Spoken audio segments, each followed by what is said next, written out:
Genesis chapter 3. Now the serpent was more subtle than any beast of the field which the Lord God had made. And he said unto the woman, Yea, hath God said, Ye shall not eat of every tree of the garden? And the woman said unto the serpent, We may eat of the fruit of the trees of the garden, but of the fruit of the tree which is in the midst of the garden, God hath said, Ye shall not eat of it, neither shall ye touch it, lest ye die. And the serpent said unto the woman, Ye shall not surely die. For God doth know that in the day ye eat thereof, then your eyes shall be opened, and ye shall be as gods, knowing good and evil. And when the woman saw that the tree was good for food, and that it was pleasant to the eyes, and a tree to be desired to make one wise, she took of the fruit thereof, and did eat, and gave also unto her husband with her, and he did eat.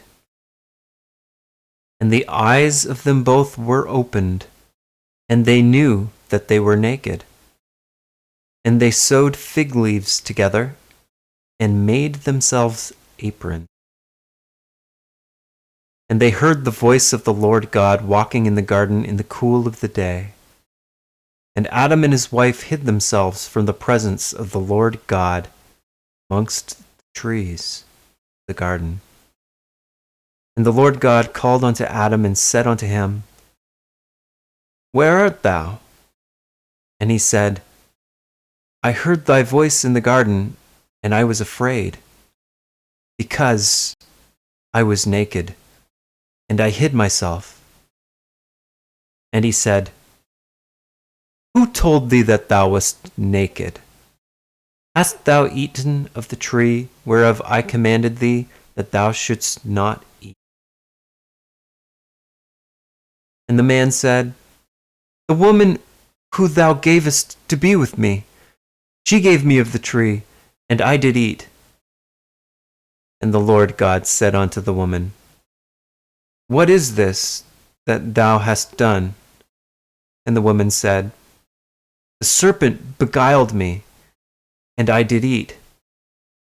And the Lord God said unto the serpent, Because thou hast done this, thou art cursed above all cattle, and above every beast of the field. Upon thy belly shalt thou go, and dust shalt thou eat all the days of thy life. And I will put enmity between thee and the woman, and between thy seed and her seed, and it shall bruise thy head, and thou shalt bruise his heel. Unto the woman he said, I will greatly multiply thy sorrow and thy conception. In sorrow thou shalt bring forth children, and thy desire shall be to thy husband, he shall rule over thee. And unto Adam he said, Because thou hast hearkened unto the voice of thy wife, and hast eaten of the tree of which I commanded thee, saying, Thou shalt not eat of it. Cursed is the ground for thy sake.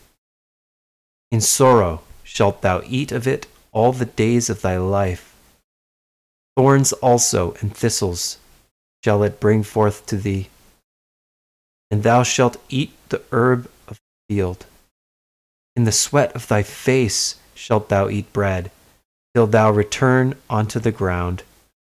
For out of it wast thou taken, for dust thou art, and unto dust shalt thou return. And Adam called his wife's name Eve, because she was the mother of all living. Unto Adam also and to his wife did the Lord God make coats, skins, and clothed them. And the Lord God said, Behold, the man is become as one of us to know good and evil.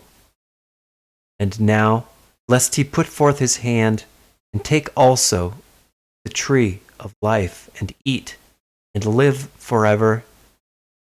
Therefore the Lord God sent him forth from the Garden of Eden, till the ground from whence he was taken. So he drove out the man, and he placed at the east of the Garden of Eden cherubims, and a flaming sword, which turned every way, to keep the way, the tree of life.